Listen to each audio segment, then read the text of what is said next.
Next will be the International Research Project session. Collaborative research projects have been launched in advance of the symposium with partner universities of GSGES.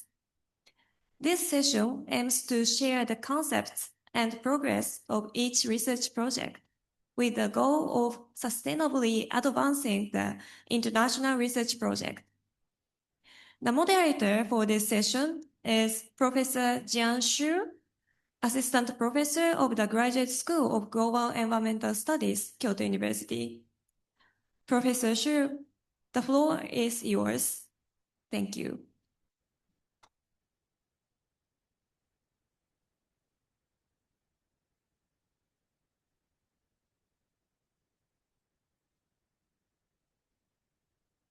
Hello, everyone. I'm Jian Xu from Kyoto University. I fear most of the audience are quite tired, but please, because this is a newly established session from this year, made by Professor Kohei Kawaguchi. So I would like to first invite him to give a brief overview of this newly established session, especially this session is already started before the symposium. I hope we can see some good data about the strengths of the new cooperation and also the output of the paper numbers or something or projects.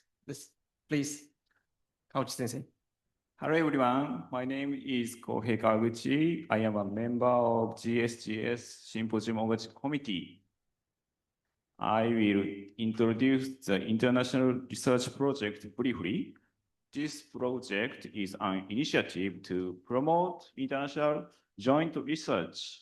GSGES Symposium Committee supports the matching of researchers. And this project was launched this year. Let's check the achievement this year. 8 projects from various research fields are launched, including soil, agriculture, water, land use, architecture, forestry, finance, waste.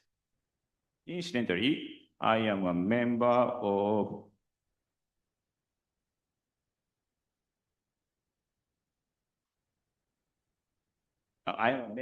water project. This is the achievement about number of participating organizations. 14 organizations from various regions are joining now. Japan, Vietnam, Cambodia, Thailand, Indonesia, and Malawi.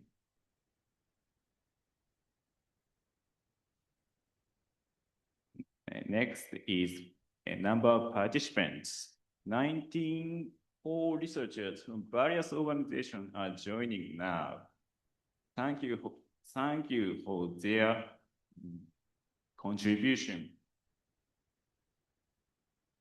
This is the next year's plan.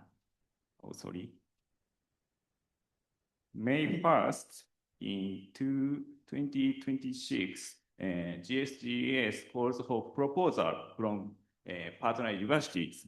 And next month, GSGES will inform partner university of all the proposal.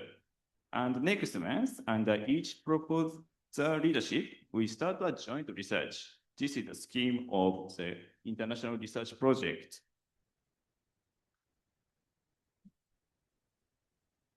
This is the information about Japan funding for international research.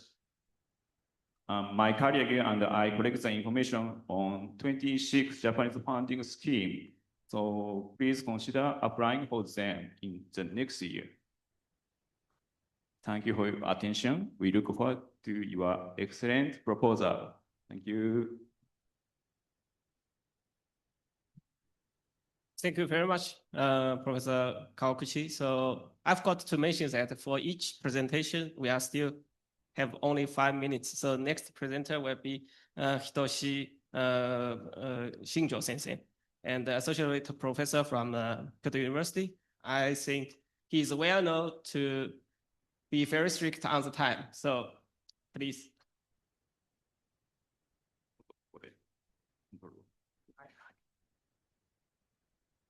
Okay, good afternoon. You sensei expect some data, but still, I just have some photos. So that I just explained like outline of my research project. So sorry. As one of the alternative sustainable agriculture that we are focusing on the organic agriculture because it would use only the regional resource. However, that yield decline or a higher labor demand may hinder the organic agriculture to be adapted. But if we could add some premium on the organic agriculture product, for example, it's healthier or better quality, we may enhance adoption of the organic agriculture. But it's often said, but we don't know it's really true or not. So we try to understand how organic farming would improve the quality of the product or not. So I'll call for the proposal for our partner universities, and then we try to make a pair of the sites where we can compare the organic products with conventional products. And then now we are at the exploratory stage, and then if we could find the good sites, we'd like to proceed further to understand the mechanisms behind its possible processes. Okay. Then these are the members now, from GSGES and also from Makido University, from IPB University, and then the Free University of Agriculture Forestry.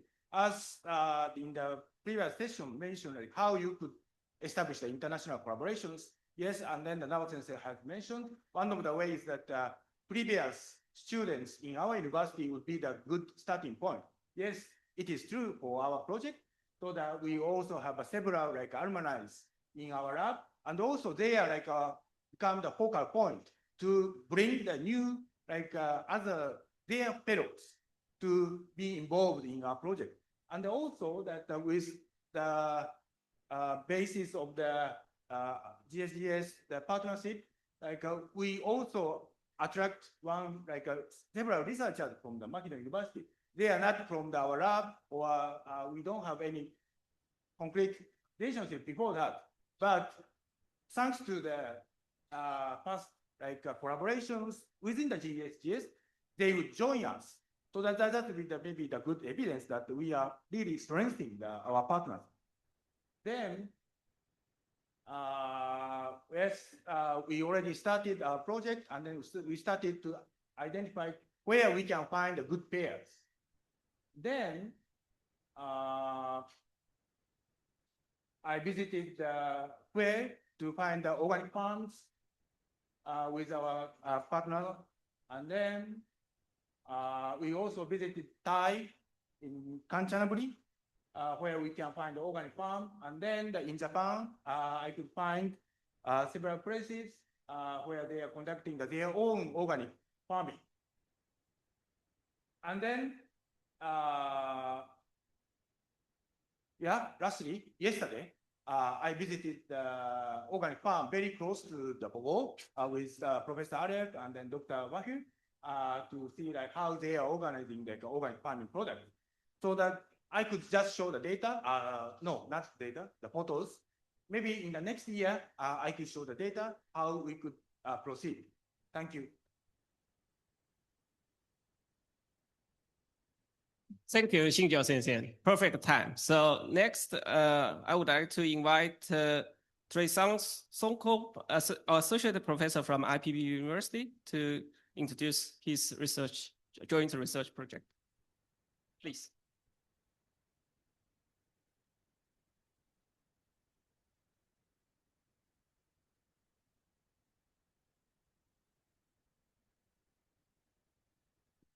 So good afternoon, everyone. My name is Bambang Trisasongko on behalf of the IBB's team as well as the Kyoto's team, consisting of the Professor Shinjo and Professor Yanai from Kyoto Prefectural University. Next, please. So the topic would be about the soil quality. So in the long term, we would like to involve the soil quality or soil health into the One Health. So that's practically important for us to support the agricultural productivity, as well as the how to promote the environmental health, as well as the improve the resilience of the farmers. But the problem is that the soil quality or soil health is pretty big issue. We need to involve the physical properties of the soil, as well as the chemical and biological properties as well. Next, please. So the first issue is how to sort of the many kind of soil properties. We have pH, biodiversity, and so on and so forth. But we should pick up the one of the foremost important of the soil health, which is the soil organic carbon. Next, please. So in case of Bekasi, we already started the effort this year by using the funds from the Ministry of Higher Education. We're focusing on the Bekasi Regency, so it's an ongoing project. We are targeting about 60 soil samples, but unfortunately, for some cases, we only have roughly 54 or 56 samples. So in such cases, we have to develop more models to improve to get to know how the soil carbon exists in the Indonesian soil. Next, please. So we use the R code to model to model the soil organic carbon. We use the R instead of MATLAB or the other programming facilities. We use the auto kriging, but it doesn't work well.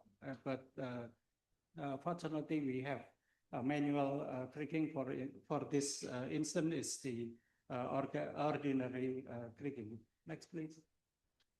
So this is the outcome of the our model. So we have a pretty good fitted variogram.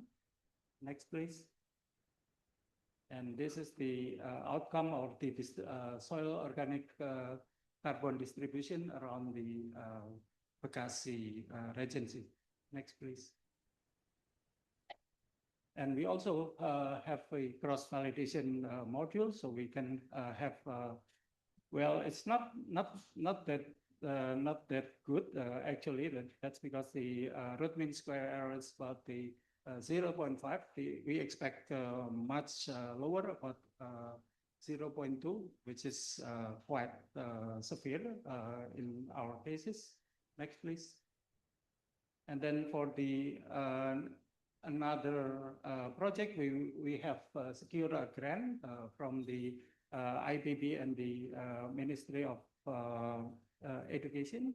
We have IRN grant, International Research Network grant from 2025 and up until 2026. We expect to have collected about 100 samples from Kerawang, Subang, and perhaps Bogor, as previously mentioned by Professor Sinju. Professor Sinju has paid much more attention to the Bogor area. Possibly we can much more collaborate in these terms. So that's all. Thank you very much. Thank you for beautiful slides and a fantastic presentation. So next speaker will be Shinya H. Kosensen from Kyoto University. And he will talk about the water supply and the wastewater management in the Asia. So please.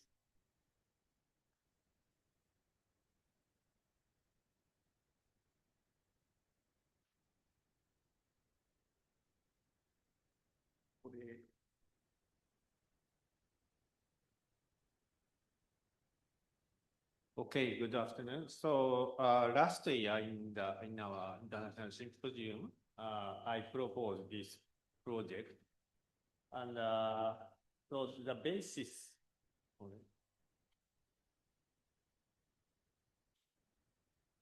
One moment.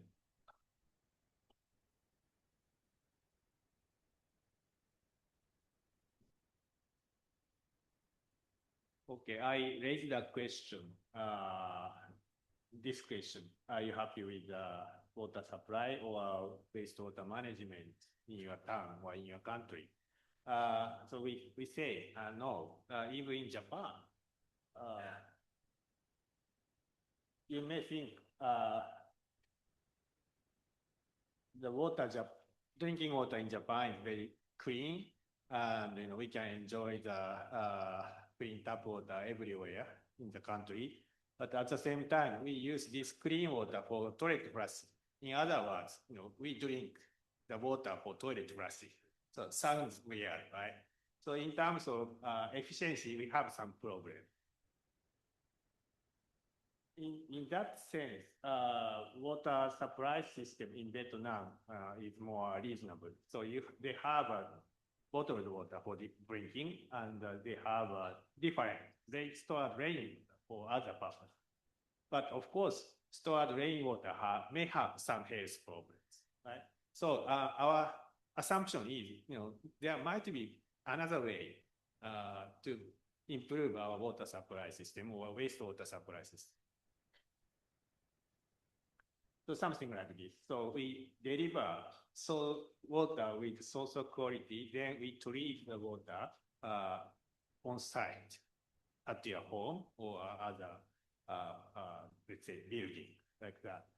So that's a basis for our project. Then we came up with 5 elements of research. So this project consists of 5 parts. And the first 2 stages are more like to understand the current situation or identify the problems of the water supply and wastewater management in each country. And then other technical factors or elements are followed. Those 2 initial phases. But current focus is to understand the people's attitude to water supply and wastewater management, and also to understand the problems each country is facing. And after my proposal, about 15 researchers got interested in our project, and I have team members from Japan, Thailand, Vietnam, Cambodia, and Indonesia, IPB University as well. Thank you very much for your cooperation. And we are now in the initial process of the 2 elements. Let me briefly introduce our progress. So first, we tried to collect the statistical values like population coverage percentage of water supply.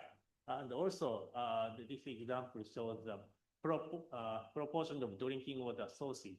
So obviously, although we are missing some data at the water source, drinking water source, or type of drinking water consumed is totally different from each country. And also, I asked each researcher in each country to identify the problems in water supply in their country. And we see some similarity like climate change or lack of human resource, but also we see some local uniqueness. So now we are in the process of analyzing these data. And also, I sent my students to Thai and Vietnam last month. Thanks to Tuyet Sensei, we had a good time. And also, I'm planning to send the same student to Cambodia. So he's with the guy on your left is my student, and he's working so hard. And now, what he's doing is to directly ask the people about the attitude or image of drinking water or wastewater management. And now we are in the process of data collection, and this is a picture in Thailand and in Vietnam. So we are still in the initial phase, but I think we have somehow started the project thanks to your collaboration. Thank you very much. Thank you very much, Ichiko-sensei. So I think in the world, there are very limited countries that serve the water, toilet water with the same quality with the drinking water. Yeah, so let's welcome the next speaker, will be Andri Emma Tasari, Associate Professor from IPB University, please.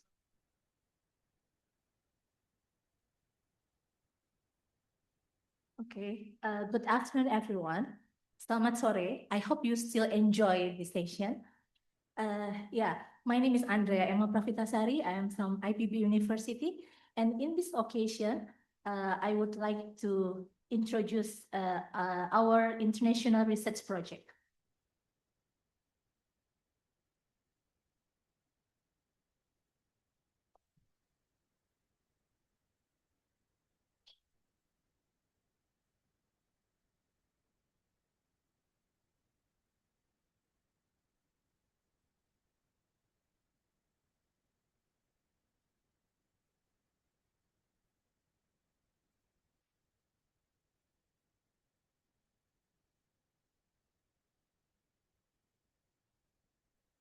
Okay, I would like to introduce our international research project entitled Land Use Cover Change and Future Urban Growth in Asian Heritage Cities.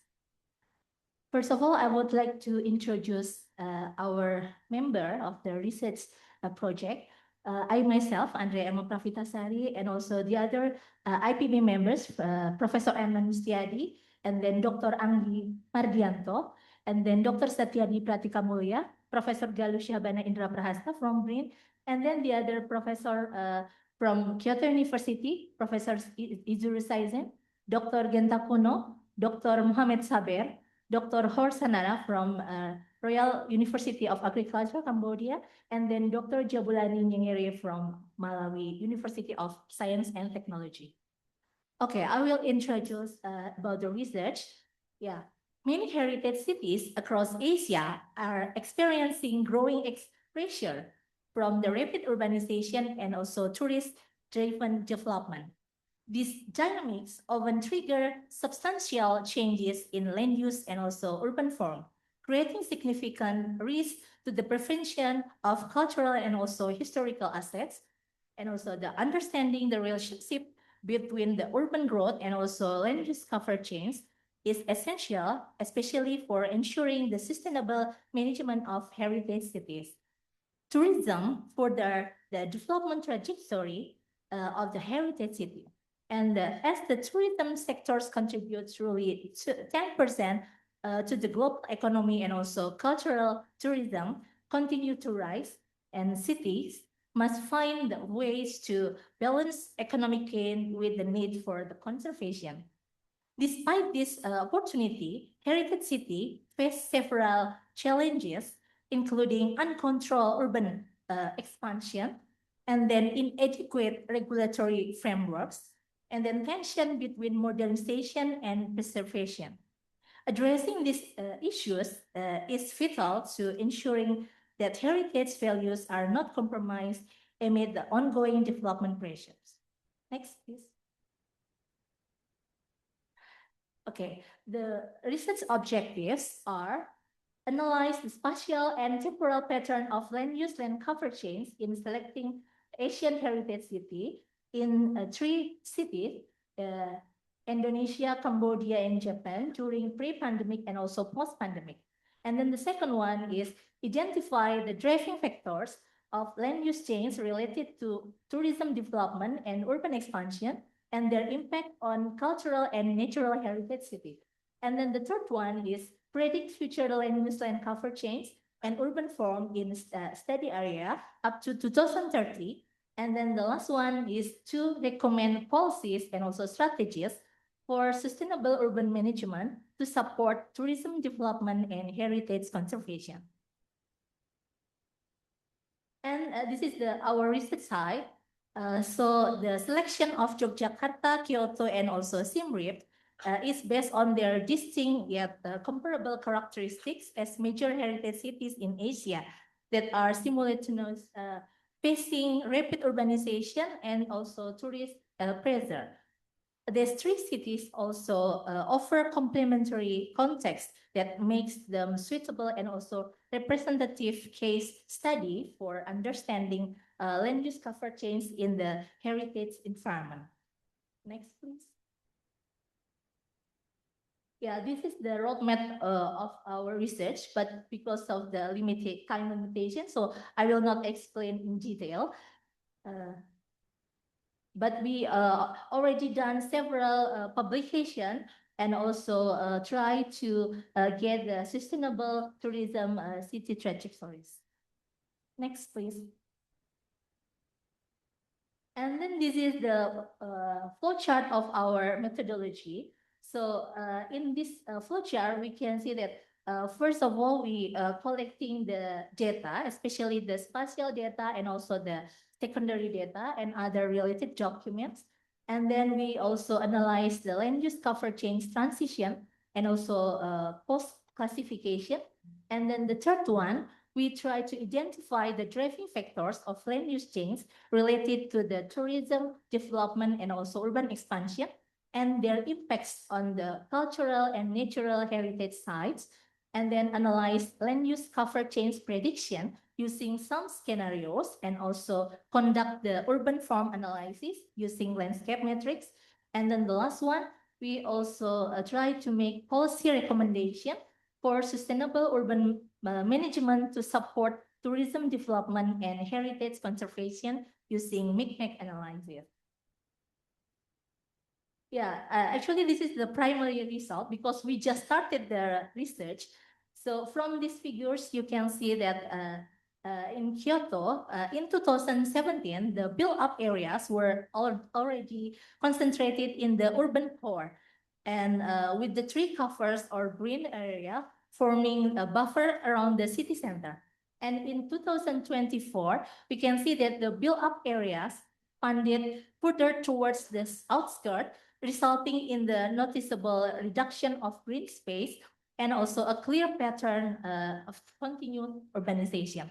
And in Siem Reap, in 2017, we can see that the built-up areas were primarily clusters in the central zone, surrounded by the extensive agriculture land and also the tree cover areas. And in 2024, the urban development increased significantly, particularly towards the western and also southern part of the city. And this expansion contributes to a substantial decline in the agricultural land. And in Yogyakarta, we can see in 2017, the built-up area were already extensive with the city center, while the agriculture and agricultural land dominated in the surrounding of the peri-urban zone. And in 2024, the built-up area expanded markedly, especially toward the west area and on the eastern part of the area, leading to the sharp reduction in the agricultural land across the region. Yeah, because it's just started the research, so we do hope that we can continue our research, and in the near future, we can share to you the significant output from this research. Okay, that's all of my presentation. Thank you so much for your kind attention. Thank you, Emma Sensei. Beautiful slides. And let's welcome the next speaker, Kobayashi Sensei from Kyoto University. Welcome. Sorry. Also, Dr. Budi Faisa from IPB University. Yeah.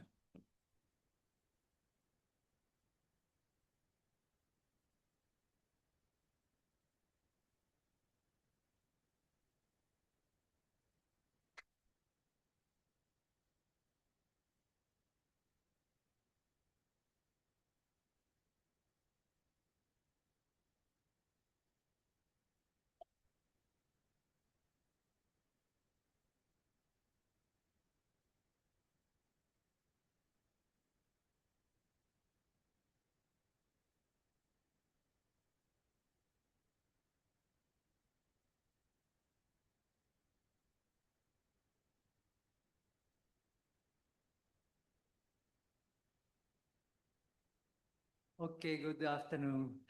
Our project title is Restoring, Sustaining Local Resource Management for Traditional Settlements in Asian Countries. Because it's really a challenge and the effort to maintain the traditional culture and traditional architecture, including the roof construction for the local people in modern context. So that's the reason why we focus on this topic. And these are the team members. We invite 32 researchers. So many researchers are interested in this topic. Very high motivation, but very less budget. So this is a problem, but this is always happening in our study field, but we never give up. Okay? And this is a basic approach for the project. So we set up the traditional architecture supported by the 3 local resources, such as natural resources, human resources, and the intellectual resources. And then each researcher focus on the different study area in Asian countries. So today, it will be a very good time to introduce the research achievement in Indonesia. Dr. Budi Faisal will introduce the research achievement so far. Okay. Thank you very much, Kobayashi Sensei. This is our 5 members from IPB, from Architecture and Landscape Architecture. Just make it very quick. In the last 3 years, we have been researching 3 topics. The first one in 2023, this is about disaster management around Lembang area, where the earthquakes is usually happen.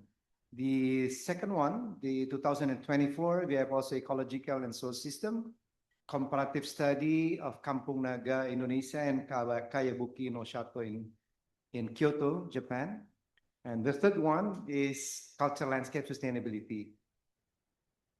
This is also between Kyoto and between comparing 2 case studies in Kampung Naga and Kayabuki no Shato. Within 3 years, we have been published 2 publications in the international journal and as well as in national. And we have been also disseminating in many countries, international symposium in Slovakia, in Chiba in Tokyo, as well as in a domestic Indonesian symposium, international symposium.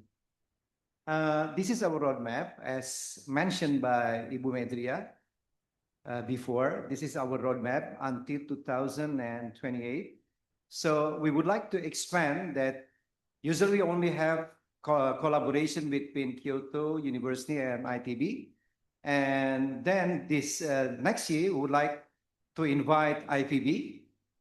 This is our further potential collaborative research, conservation of local resources, build tradition and social resiliency, and cultural landscape, nurturing local wisdom in planning and design. 3A, the sustainable landscape planning and design. We invite now IPB. So actually expand the collaboration next year. Last week, 3 weeks ago, we have a joint survey between ITB and IPB and ITB. So Ibu Nurhayati, Pak Kaswanto, and Ibu Yayu, we and Fatia and one of the PhD students supervised by Pak Kaswanto and from ITB, we did the survey in Kampung Naga. This is just initial survey 3 weeks ago, sorry. So this is the initial idea. 3.5 years ago, one of the river that is next to Kampung Naga flooded heavily. There are 25 fish pond destroyed, and each pond consists of 100 kilogram fish. And then 2 hectares of paddy fields also destroyed. So then it's come up only initial ideas, how to mitigate the floods, one of the disaster mitigations, as well as securing the food. Because we have a data that children in Kampung Naga still has a stunting stage.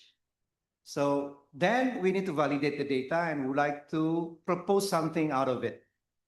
So this is on your left side. We see this is the conditions of the pedestrian way going down to Kampung Naga. When 3.5 years ago, this river, there is a rock from the river, goes into Kampung Naga, went into Kampung Naga and destroyed the fish pond as well as the paddy field. So this is just very initial ideas. You see that there's so many stones, right? So this is also the traditional way of Kampung Naga villagers to get the stones from the river. How if, and they usually use it for many purposes in the kampong, for the retaining walls, for pedestrian, for plaza, and so on and so forth.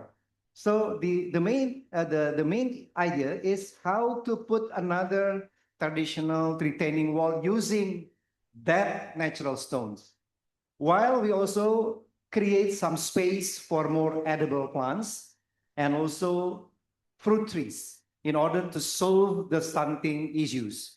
So while we mitigating the floods, we also would like to securing the foods. This is very initial ideas, and 3 weeks ago, we just started our survey together between IPB and ITB. Thank you very much. Thank you very much, Kobahiro Sensei and Dr. Bhuti Faisal, and for the 32 cooperation numbers. This is fantastic. So next speaker will be Bamba Hiro Sahajo, professor from Kyoto University, from IPB University, sorry, and please.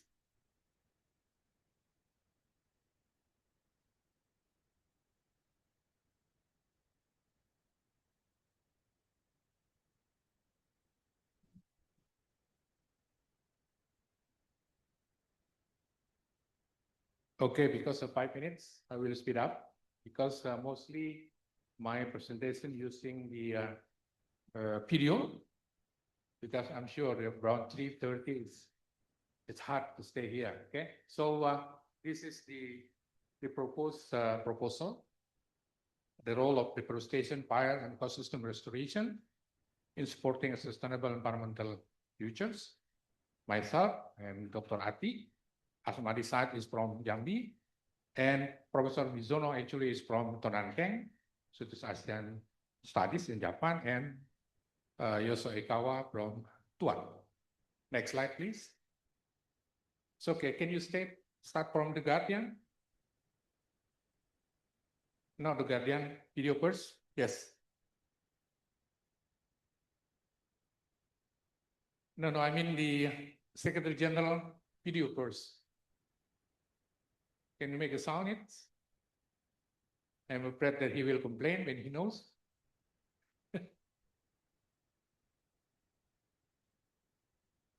In every international conference, I usually use this video. No.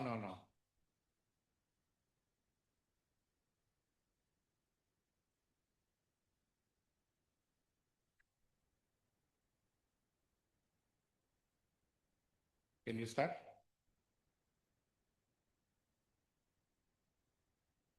No sound?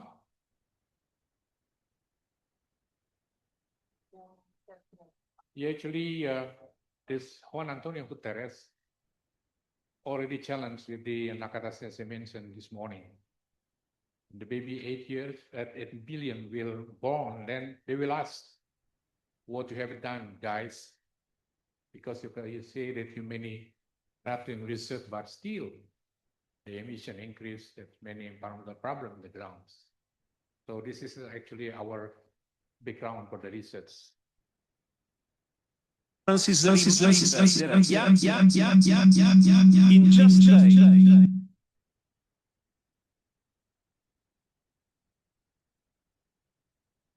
And then the second video I would like to let you know is that what actually the climate change today.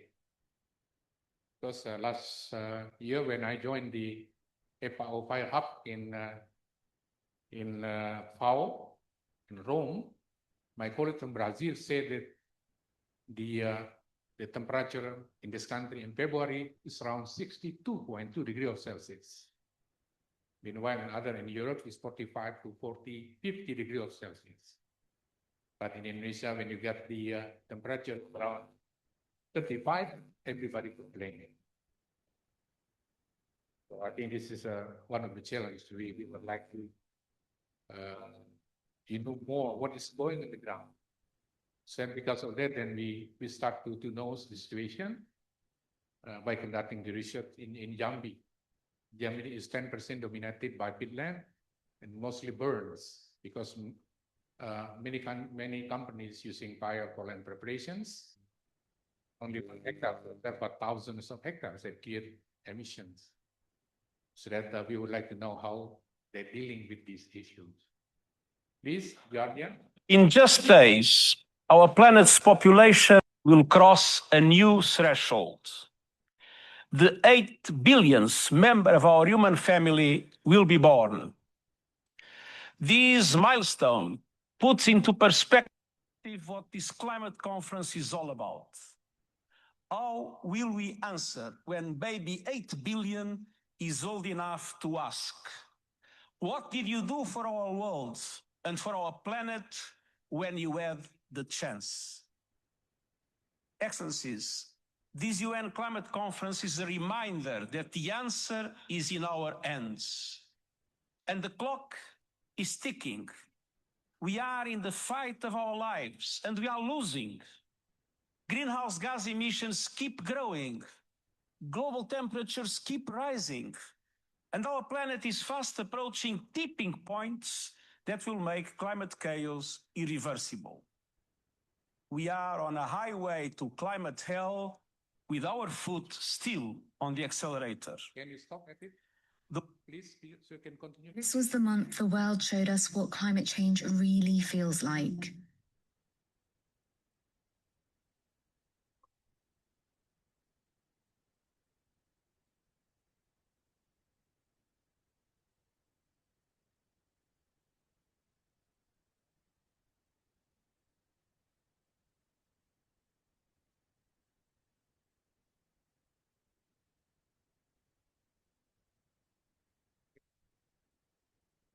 So we continue for next slide.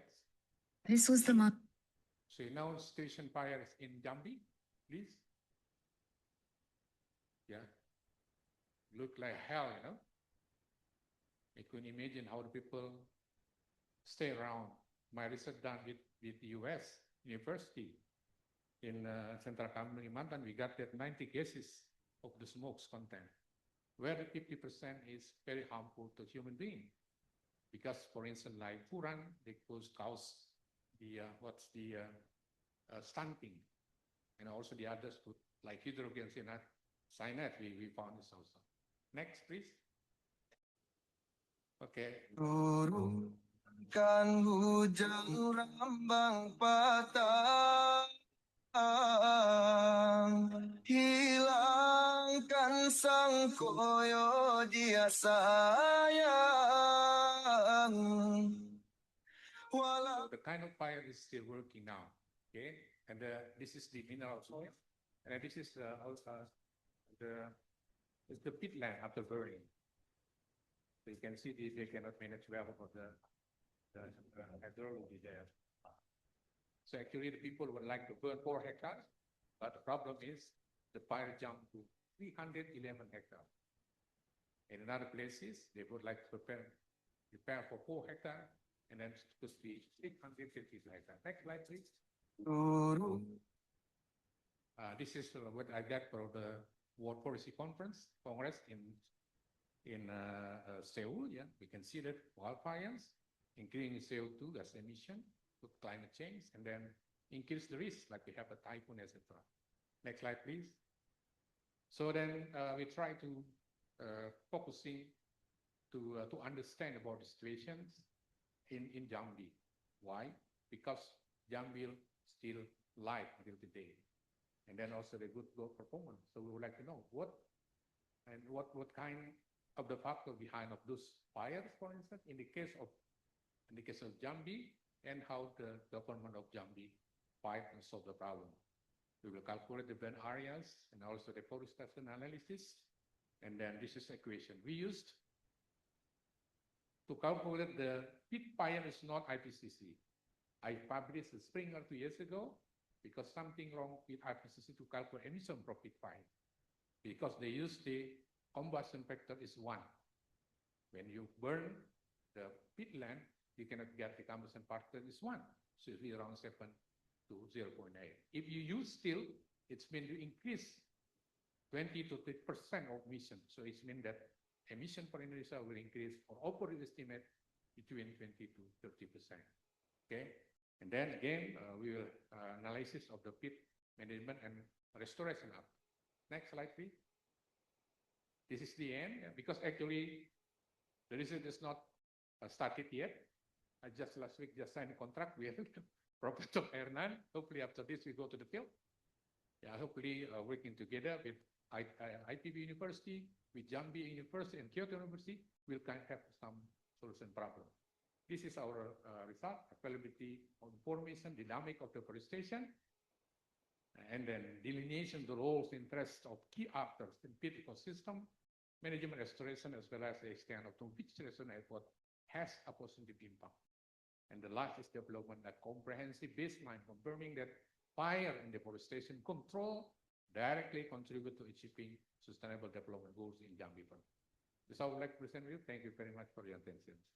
Thank you very much. I think everyone can feel has a strong feeling of the climate change. So next speaker will be the cooperation between Kyoto University and IPB University. Kyoto University is from Akihisa Mori Sensei.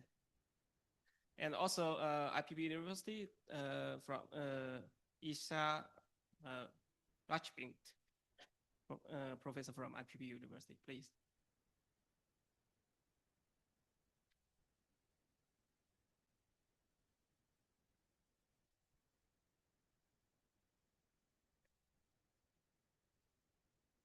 Right, thank you for the opportunity. Good afternoon, selamat sore, Assalamualaikum warahmatullahi wabarakatuh. Let me introduce myself. My name is Aisha Makfiru Harabini from Faculty of Economics and Management, IPB University. And here I am with Akihisa Mori Sensei, presenting our international research collaboration. So this is the title of our research, Fintech and Green Finance in Sustainability Transition. So we are in a small group right now, me and Akihisa Mori Sensei, and also with the co-investigator from Kyoto University, Ari Handaramukti, and we are now still calling for a co-investigator who would like to join our research in here. So basically what we are doing here, in the past research, there is a segregation between the green finance and digital finance in the field of research. In the sense that green finance, if we look at the green finance side, it will promote renewable energy projects and also invest in technological development. So it will promote the sustainability development by reducing the greenhouse gases emissions. But in another side, the research on digital finance mostly are exploring how to improve the financial inclusion, such as whether it could promote financing to some marginalized group of people, unbanked and underbanked group of people, to conduct social investment or to mobilize capital through asset management or crypto currencies that we can see here. It also will promote the financial transition and social just transition here. But in our case here, we would like to explore how these two group of research into one green digital finance. So we would like to see that it should have co-evaluation,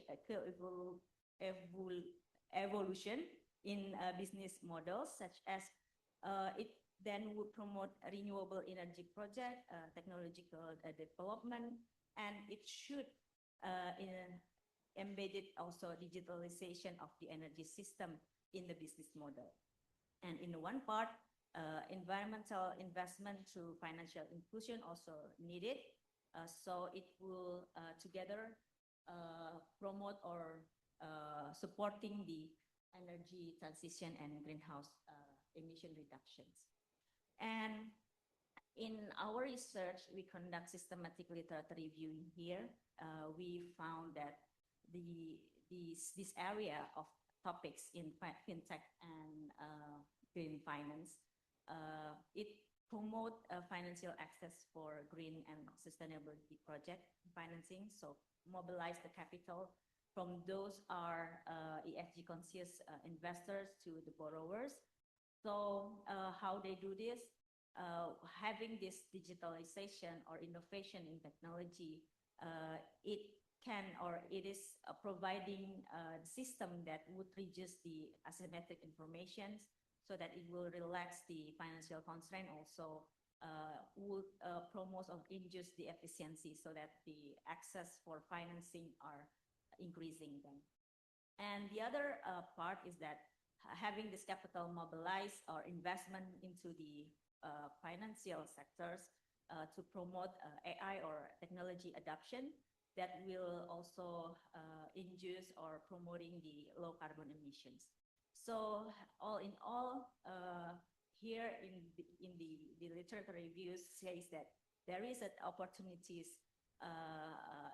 exploring the opportunities of ESGs and then also related to the risk that we can promote the environment more sustainability development in this efforts.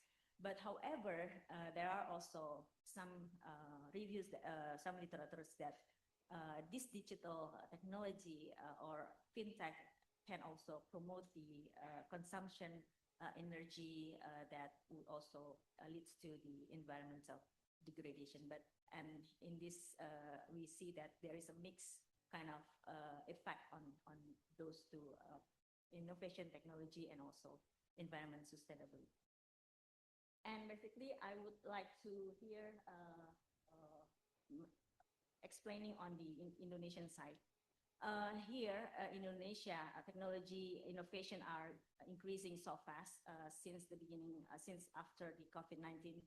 Then we see that very strong growth in the fintech sectors, such as like digital payment and also digital lending. And it still in the future, it's going strong in the near future. Here you can see in the right left below one, the fintech landscape in Indonesia. We have digital payment, we have fintech lending, we have investment platform. We have also buy now pay later, which is related to the consumption sector as well. But all in all, we can see that the case in Indonesia show us that the technology innovation in financial sector will improve in financial access. Also, it will promote the capitals to those who are unbanked and underbanked, a group of people. So it will also increase the sustainable economic development. And here we took a study, case study, in case of one fintech company, leading one in Indonesia. This is Amarta. This is one of the peer-to-peer lending platform, which is based on the group lending system. They give funding to microfinancing and specialize into the women-owned micro businesses in Indonesia. And it specialized also in remote area. And they have already aligned operation in ESGs because they also report the ESG to the authorities. And we found that they already have some kind of environment related risk mitigation, such as they acknowledge the risk on the business operation that first, if there is a climate change, and then what are the issues which is it will impact on the failure to pay from their borrowers, and then also will increase the risk that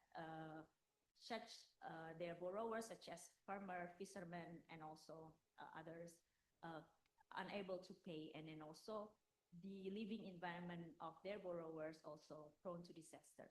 So the impact to these businesses, to this financial P2P, is that increasing NPL and also will impact on the financial loss.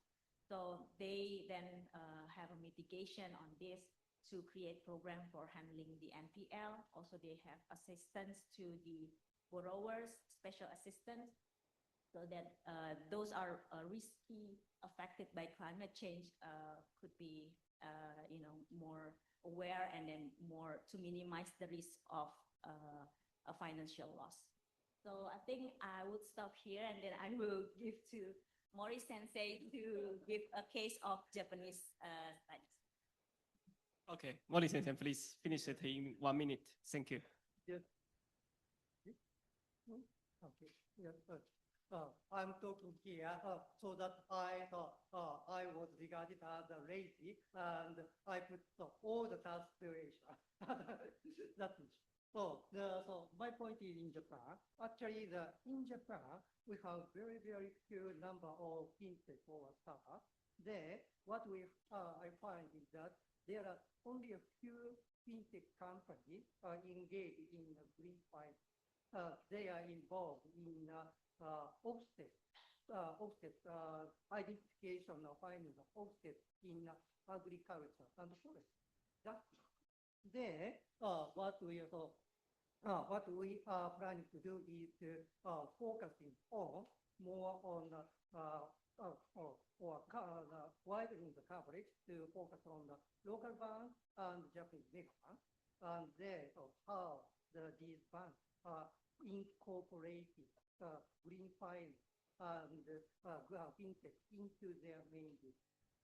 That's maybe yes. Yes, this is also one of the case in Japan, but I don't want to go in detail. And so we hope we will finish our project and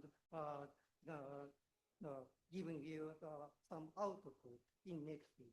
Thank you very much. Thank you very much. Thank you for very detailed explanation of the contents of the research project. So let's welcome the last joint research project led by Yulina Eva Rybny, professor from IPB University. Thank you.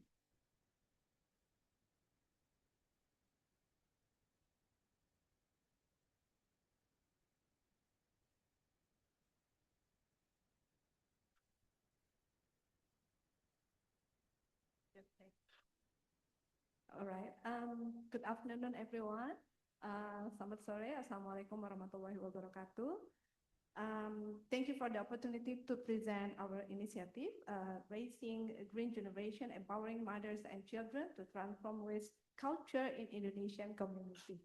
So this collaboration brings together IPB University. We are from Center for Gender and Child Studies. So myself and also Professor Sumarjo from Faculty of Human Ecology IPB, and also members from Kyoto University Graduate School of Global Environmental Studies. So Dr. Roger Bars here, and also Dr. Roger Bars, thank you, and also Dr. Richa Kanpal. And also we have the other collaborator from National Institute for Child and Family Development, Mahidol University, Thailand, Dr. Chachai Imaram. Probably he's coming online. So next, please. So Indonesia is facing a national waste emergency. In 2023, the country produced more than 56 million tons of waste, with over 10 million tons of plastic. Yet only 39% is properly managed. Plastic waste continues to rise each year despite strong regulations such as Presidential Regulation number 97/2017 on household waste. And also weak implementation causes enormous losses, usually because of plastic. But another important gap is often overlooked. Waste management policies are top-down and adult-centered, with little involvement of women and children, even though they are the ones most engaged in daily waste practice. Next, please. Why family? Why family and intergenerational learning? The family is the closest social unit to everyday waste generation, making it the most strategic space actually for building ecological awareness from early childhood. Parents, especially mothers, I think they play a critical role in shaping children's habits, such as sorting waste, reducing and reusing materials, and maintaining a clean environment. However, in many patriarchal contexts, such as in Indonesia, women's contributions are still viewed as a domestic work rather than environmental leadership. Our research aims to reposition families, especially mothers and children, as the key actor in sustainable waste transformation. Next, please.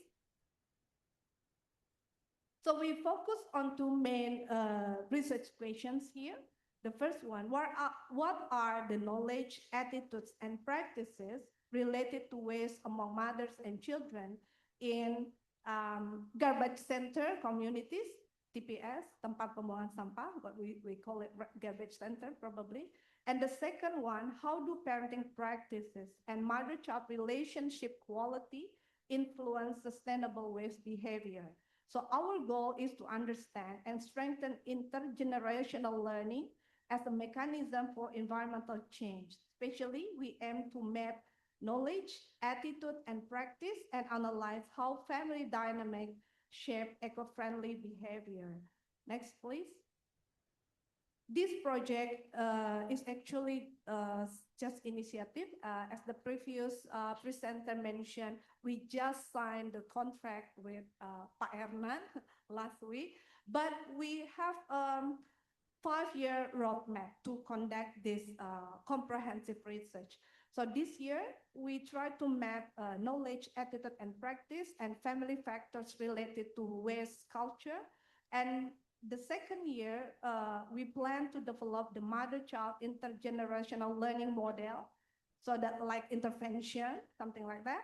And the third year, we try to test long-term effect and refining the models. Year 4, scaling up to similar communities, probably similar communities not only in West Java, but also in other areas or maybe other countries. And the final years, final evaluation, publication, seminars, and policy recommendation. This structure ensures we not only conduct research, but importantly, we also design, test, and scale field solution for waste problems. Next, please. So for the next, please. For the methodology from September to June September this year to June next year, we will carry out an explanatory survey within approximately 300 mothers and primary school children in the area, like the garbage center area or affected communities. We will use validated tools, for example, the parenting and family adjustment scale to measure parenting practice that the mothers use to the children, and also parent-child relationship questionnaire to assess the parent-mother or the mother-child relationship quality, and of course, general ecological behavior or environmentally friendly behavior for assessing eco-friendly behavior, such as recycling and green purchasing. These instruments will help us to examine both the behavioral and relational drivers behind sustainable waste practice. But again, this is still developing the idea, and we still need to have more discussion among our team members. Right, next please. Our long-term vision using this research is to elevate women and children as ecological leaders within households and communities. This is not only about changing behavior, but also transforming family values and also cultural norms around waste. The project we hope directly support Sustainable Development Goals 4, 5, 11, 12, and 13, right? And the last one, I think, next please. The last one, I think, for closing, to conclude, perhaps solution to Indonesia's waste crisis probably can begin at home. When mothers and children learn and act together, ecological awareness may become part of daily, everyday life, and waste culture can truly be transformed. We hope this initiative can strengthen community resilience, promotes gender equality, and also cultivates a new generation of environmentally responsible citizens. I think that's all my presentation. Thank you for your kind attention. Bye-bye. Okay, thank you very much. So before we move to the award ceremony for the best posters, we would like to thank all the speakers again for this first newly established session. And I hope next year we can continue continue this session and to build a strong relationship with the partners. So